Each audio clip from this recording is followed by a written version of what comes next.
গাড়িতে চলো। এই রাস্তাটা অন্ধকার, জানেন না? হ্যাঁ, শর্টকাট নিচ্ছিলাম। শর্টকাট নিচ্ছিলেন? খবর নিয়েছিলেন এই রাস্তাটা খারাপ কিনা? আপনি জানেন যে এই রাস্তাটা খারাপ, আপনি তারপর আমাকে জিজ্ঞেস করছেন যে আমি কেন গেছি। আচ্ছা, এই রাস্তাটা ঠিক করার দায়িত্ব তো আপনারা আছেন, আমরা তো সাধারণ নাগরিক। আপনারা যদি আমাদের নিরাপত্তা না দেন তাহলে আমরা কোথায় যাব বলুন তো? আপনি আমাকে উল্টে প্রশ্ন। এখন আমাদের সাথে ঝগড়া করে কোনো লাভ নেই। আমরা চেষ্টা করেছিলাম কিছুদিন ভালো থাকে, তারপর দু একদিন পেট্রোলিং করতে না পারলেই আবার যেই কে সেই নানা রকম দলবল নিয়ে উৎপাত করে। আর তাছাড়া আপনাদেরও সাবধান থাকা দরকার।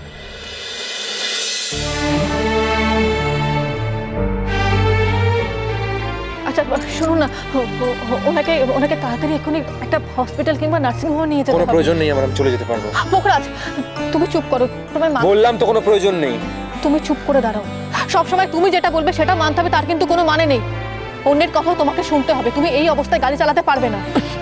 আপনি এই অবস্থায় গাড়ি চালাতে পারবেন? বললাম তো পারবো। তাহলে আমাদের গাড়িটাকে ফলো করুন।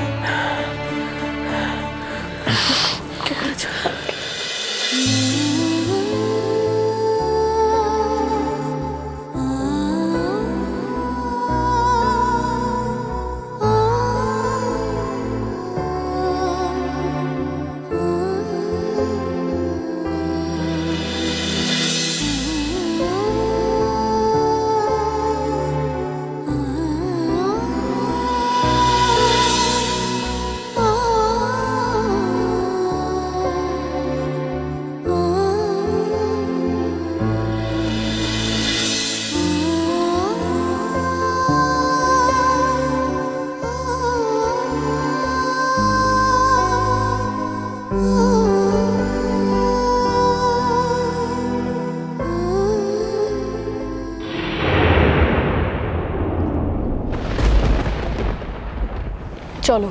তোমার যাওয়ার কোনো প্রয়োজন নেই রাধিকা। পোখরাজ, তোমার হয়তো প্রয়োজন নেই, কিন্তু প্রয়োজনটা আমার আছে।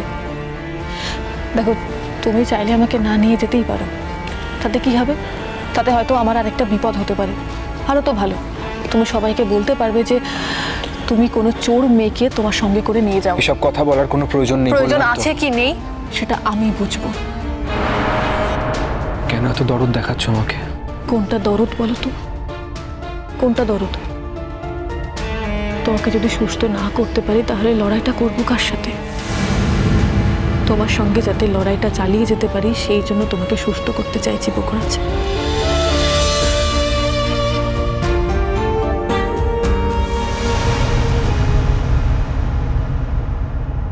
বাবা এইভাবে চলতে পারে না।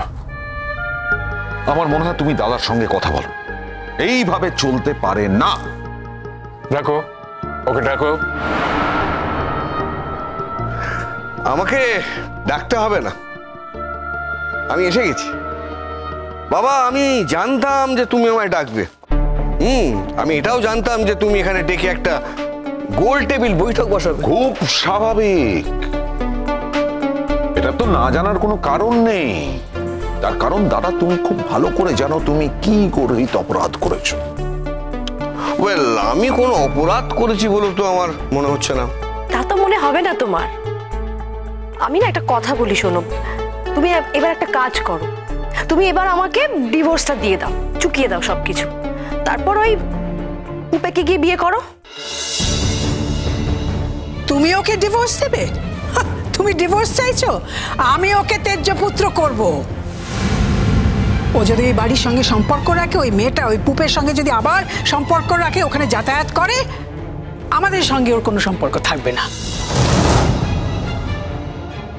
ওই দেখো দেখিনি, আবার কষ্ট করে তেজ্য পুত্র করতে যাবে কেন? হ্যাঁ, তার থেকে আমাকে বলে দাও বাবা, আমি বাড়ি ছেড়ে চলে যাই। তুমি কোর্টে গিয়েছিলে আমাদের হয়ে, আমাদের প্রতিনিধি হয়ে। সেখানে গিয়ে উল্টো দিকের লোকেদের হয়ে তুমি কথাবার্তা বললে। তাহলে কোর্টের কাছে কি বার্তা যাবে বুঝতে পারছো? আর এই নিয়ে এত লেখালেখি হচ্ছে প্রেসে, তাদের কাছে এবার কি বার্তা যাবে? দেখো, সত্যি কথা বলতে কি বাবা, আমি তো একজন স্বাধীন নাগরিক। তা আমার তো একটা নিজস্ব মতামত আছে, বক্তব্য আছে। হ্যাঁ, সেটা অন্যদের সঙ্গে না মিলতেই পারে, তবে তুমি তো জোর করে আমার বাক স্বাধীনতাকে হরণ করতে পারো না, তাই না? মানে আমি কোর্টে গিয়ে যদি মিথ্যা কথা বলি, আমি যদি বিশ্বাস করি না সেটা বলি, তাহলে তো আমি অপরাধী হয়ে যাব, তাই না? আর সত্যি কথা বলতে কি বাবা, যে চোখের সামনে দেখছি তো একটা লোককে ফাঁসানো হচ্ছে, তাই তাকে বাঁচাতে না পারি অন্তত আমার বিশ্বাসের কথাটুকু তো আমি বলতে পারি। ফাঁসিয়েছে? কে ফাঁসিয়েছে? ওই কেউ ফাঁসিয়েছে। আমি যদি নামটা জানতাম তাহলে তো আমি ডাইরেক্ট অ্যালিগেশন আনতেই পারতাম, তাই না? আনতেই পারতাম, নাম বলে দিতে পারতাম, কিন্তু অনুমানের ভিত্তিতে তো কারোর বিরুদ্ধে কোনো অভিযোগ করা যায় না, তাই আমার পক্ষে নামটা বলা সম্ভব হচ্ছে না। কিন্তু দেখো বাবা, পুলিশের কাজ পুলিশ করবে, তদন্ত করবে, কোর্টের কাজ কোর্ট করবে, বিচার করবে। কিন্তু আমাকে যখন কোর্টে ডাকা হয়েছে বয়ান নেবার জন্যে, সাক্ষী দেবার জন্য, তখন আমার বিশ্বাসের কথা আমি তো বলবোই। এখন সেটা তো যদি তোমাদের অপছন্দ হয়, কি বলে তেজপুত্র, অত কষ্ট করতে হবে না, জাস্ট বলে দাও না, বাড়ি ছেড়ে চলে যায়, মিটে যায়। তা তো তুমি করতেই পারো। আসল কথা তো হচ্ছে ওই পুপে না। আর কি নতুন করে তুমি বোঝাবে বলো তো আমাদের?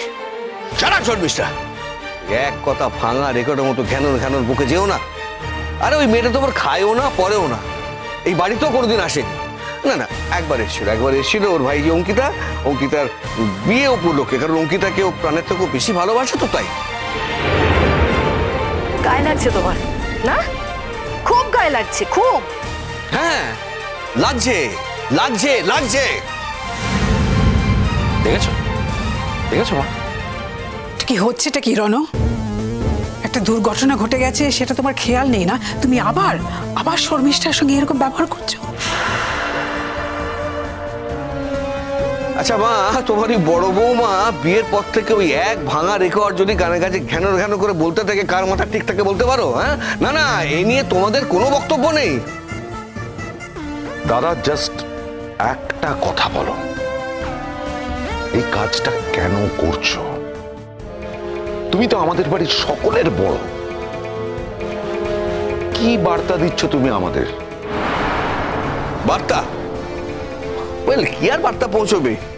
আর আমি তো কোনো অন্যায় করিনি, আমি কোনো অপরাধও করিনি। আমি একটা মেয়েকে ভালোবাসতাম, তাকে বিয়ে করতে চেয়েছিলাম, কিন্তু বাড়ির ষড়যন্ত্রে সেই বিয়েটা আমার করতে দেওয়া হয়নি। তারপরে ধর আমার সিদ্ধান্ত ছিল না, নো স্পাইনাল কর্ড, আমি সাহস দেখাতে পারিনি, বাড়ির বিরুদ্ধে গিয়ে তাকে বিয়ে করতে পারিনি, এটা আমার অপরাধ। কিন্তু আমি বাবা মা এদের পছন্দ করা পাত্রীকেই বিয়ে করেছি। হ্যাঁ, তাকে ভালোবেসেছি, তার সঙ্গে সংসার করেছি, তার সঙ্গে কোনো রকম অন্যায় আচরণ করিনি। কিন্তু উল্টো দেখে আমি কি পেয়েছি? কি ভালোবাসা পেয়েছি, কি বিশ্বাস পেয়েছি? হ্যাঁ, তা আমার অপরাধটা কোথায়? এ বড়দা, হ্যাঁ, তোর কাণ্ডজ্ঞান এমনি হারিয়ে ফেলেছিস, কেন কথা বলছিস? তোকে বলার কিচ্ছু নেই আমাদের। রিকোয়েস্ট করছি, কথা বাড়াস না প্লিজ, প্লিজ বড়দা, কথা বাড়াস না, তোকে রিকোয়েস্ট করছি। বিশ্বাস কর, তোর জন্য আমাদের লজ্জা হচ্ছে, আমাদের লজ্জা হচ্ছে তোর জন্যে। আমার জন্য? ইয়েস, তোদের লজ্জা হচ্ছে? হ্যাঁ, লজ্জা হচ্ছে। আরে যদি লজ্জা হয়ে থাকে তাহলে তোদের জন্য আমার তো আরো 10 গুণ বেশি লজ্জা হচ্ছে রে। কারণ কি প্রমাণ হবে আর কি প্রমাণ হবে না সেটা তো কেউ বলতে পারে না, তাই না? কিন্তু এটা আমি জানি যে কুশল মজুমদারকে ফাঁসানোর পেছনে তোদের প্রচেষ্টা ছিল। সারাপ, আমার ছেলেদের বিষয়ে একদম বাজে কথা বলবে না। তোমার ছেলেদের দেখো বাবা, তুমি যে দুজন ছেলেকে প্রোটেকশন দেওয়ার জন্য কথা বলছো আমার সঙ্গে, সেই আমি কিন্তু তোমার আরেকটি সন্তান, এর একটি ছেলে, যাকে তুমি সব থেকে বেশি বিশ্বাস করতে, বেশি ভালোবাসতে। দুঃখের বিষয় কি জানো, সেই যুগ আর নেই, সময়টাও পাল্টে গেছে। এই দেখো না, যে কুশল, যাকে তুমি এত স্নেহ করতে, এত ভালোবাসতে, তার থেকে তুমি মুখ সরিয়ে দিলে। তুমি বিশ্বাসই করতে চাইলে না যে সে কোনো অন্যায় করতে পারে না, অপরাধ করতে পারে না। সে যখন বাড়ি বই তোমায় বলতে এলো, তুমি তাকে দূর দূর করে তাড়িয়ে দিলে, বললে গেট আউট। দেখো বাবা, কুশল মজুমদারের শ্রমের টাকাতেই কিন্তু আজকে তোমার অত বড় হসপিটালটা দাঁড়িয়ে আছে। সে ঋণ তুমি কখনো শোধ করতে পারবে না, কোনো দিনও শোধ করতে পারবে না। ইনফ্যাক্ট ওই টাকাতেই তো করে খাচ্ছে তোমার এই দুজন প্রোটেক্টেড সন্তান। হ্যাঁ, এটা তুমি অস্বীকার করতে পারো, কিন্তু আমি তো অস্বীকার করতে পারবো না। আচ্ছা, তাহলে বর্দা ব্যাপারটা এরকম দাঁড়ালো যে কুশল মজুমদার যেহেতু আমাদের হসপিটালের জন্য এত করেছেন, তাই ওনার মেয়ের আমাদের বাড়িতে চুরি করার অধিকার জন্মায়, এবং শুধু ওনার মেয়ের নয়, ওনারও কিডনি পাচার চক্রের মতন একটা অপরাধমূলক কাজে জড়িয়ে পড়ার অধিকার জন্মায়। বর্দা,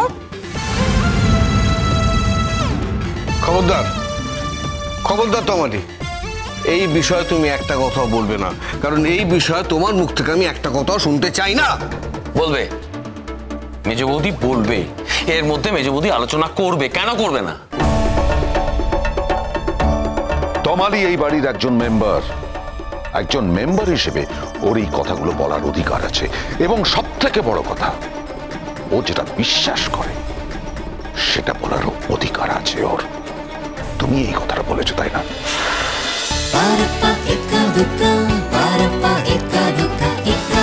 চলো চলো চলো চলো পাল্টাই।